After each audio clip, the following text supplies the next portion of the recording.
Do you have any these 12 by 12 papers with 3 by 4 cut-aparts in your stash and you'd like to get some quick cards made with them? Hi, I'm Jess from JessCrafts.com and I'm here to help you make the most of your crafty supplies and time. So let's get making. I have 12 by 12 paper busting template for A2 cards number 11. There'll be a link to it in the video description. And it is specifically designed to work with these 3 by 4 cut aparts, particularly if they are in the vertical orientation. Although if they are in the horizontal orientation, you can just kind of flip the sketch on its side. You might want to change things a little bit around, but it would work for those. I have noticed that first off, I really like these 3 by 4 cut aparts. I always am tempted to get them, and I do have other ideas for them as well, but this one works particularly well without like adding anything extra. And so anyway, I get drawn to these. I do notice that most of them are in this vertical orientation, like this particular one. This is the Paper Rose Spring Bunnies collection. And so this template will make 9 A2 size cards from one of these sheets without any scraps. However, the clarification is that you're going to take 3 of these 3 by 4s and you're going to cut them and use the back side of the paper. Now, if you don't have double-sided paper, you can use the white side as a white piece of paper because it's going to be a very small detail here. Or you can stamp on it, ink it, etc. If you want to use all 12, you still can make this work, and you can just find some other paper or use cardstock for these 1 by 4s. But I like this, and I designed this because I often find that I will like most of them, like most of the 3 by 4 cut aparts, but there'll be sometimes 1, 2, 3 that I don't need or are not my favorite.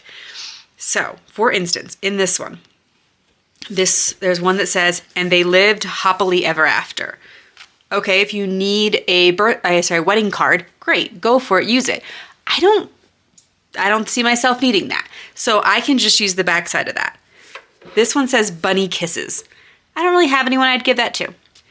However, another thing I kind of like, I'm gonna keep giving these caveats just because I do want to present the most versatile solutions, is you could just cover these sentiments. You know, you could put another sentiment on top of them. You could put some kind of other element on top of them. So you can absolutely use them. There are ways of getting around it. But I often find there are just a handful of sentiments every time where I'm like, not my favorite. I don't feel the need to use that one.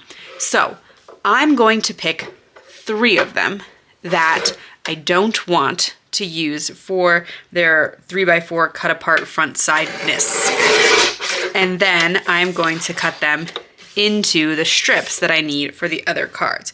So we're gonna start by cutting them all down to 3 by 4, and I'm struggling, I'm not getting it perfect today. You'll wanna line it up.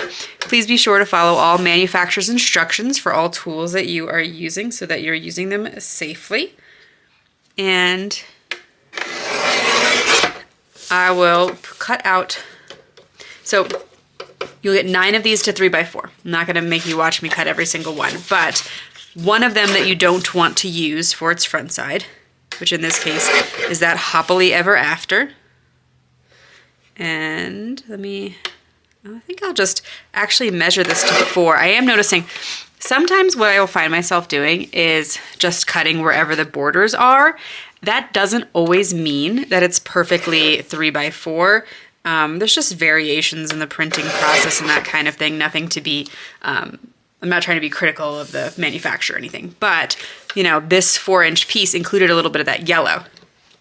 So for me, I want to take advantage of that full 4-inch piece.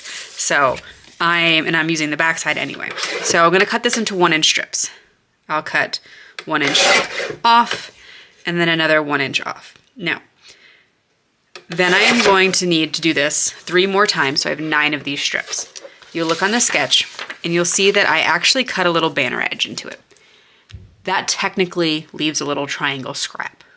However, I don't mind that personally, and I'm not going to consider that a scrap. So these are no scrap templates, but technically there's that. So I just want to point that out. I realize it's there. If it upsets you, just use it as a one big 3 by 4 inch piece and don't throw out the little triangles. To me, that's not really what I'm thinking about when I'm thinking about a scrap. And so when I cut a banner like this, I first cut down the center.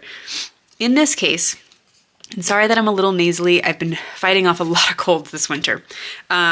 You will want to make sure there's enough room around this that you're not like covering part of your banner edge. And so I am gonna have a little bit more, 1/4 inch around it. So you don't wanna cut too deep into this banner edge. You can measure it if you want, but I did want to just highlight that really briefly.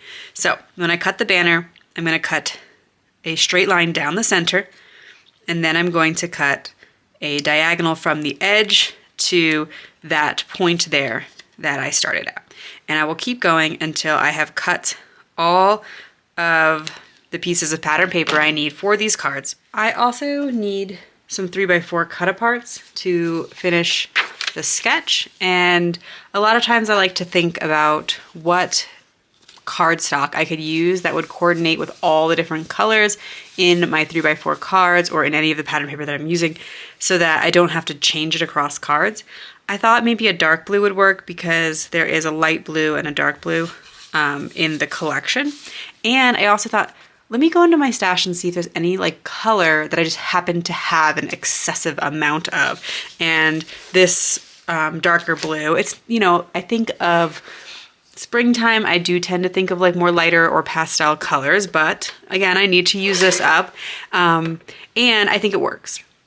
So anyway, I'm going to cut it to, I'm taking the 11-inch side and I'm cutting it to 3 1/4, because when I then go and try to get a 4 1/4 inch piece, that is half of 8 1/2. And so I've created 2 of the pieces that I need for these cards from without making any scraps from this. Now there will be scraps overall, because if I cut this down to and do it 2 more times, I'll make 6 in all. There will be this scrap.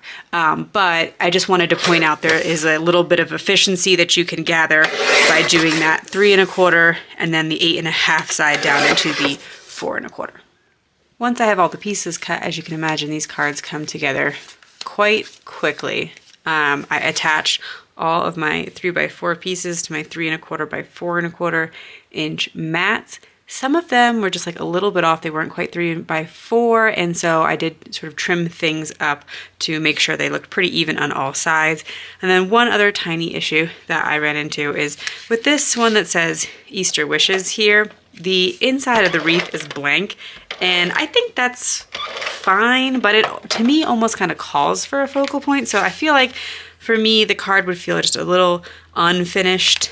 So I was trying to think of like what I could do to add a quick embellishment to it, and I had these wooden bunnies. I don't even know where I found them, but they were in my stash. And the kind of interesting or fun thing about wooden embellishments is you can then turn them to be whatever color you want. So I just found an ink in my stash, and you can tap the ink on, or you can use like an ink blending tool. You know, there's foam blending tools, there's the brushes, etc. But even if you just have ink and an ink cube, you can get the ink on there, you know, swipe it on there, whatever works for you to get the amount of coverage you want. You could do an ombre effect if you had a little bit more control with a blender. And then you'll want this to dry, and if you're going to attach it to the card, you're going to want to make sure that your adhesive is strong enough to keep it in place. I know that looks quite dark right now, but it should dry back considerably. And then I can add that as embellishment to my card. I think a die cut would be perfect here too. But that's just something I was like, oh, I should probably use these bunnies because apparently they're in my stash. And then here's a look at a few more of the cards that were created today. You can find the link to this template in the video description below. And if you like more ideas, you can find them all at jesscrafts.com, or you can download a larger pack in the Etsy shop. So, you know, for a fee, you can get them downloaded all at once instead of signing up individually. If you found this video helpful, here's another video where you can find more ideas for enjoying your crafty time and supplies. Let me know you like this video with a share to your crafty community, subscribe and click the bell so you don't miss the next template or tutorial, and check the video description for product links. See you in the next video.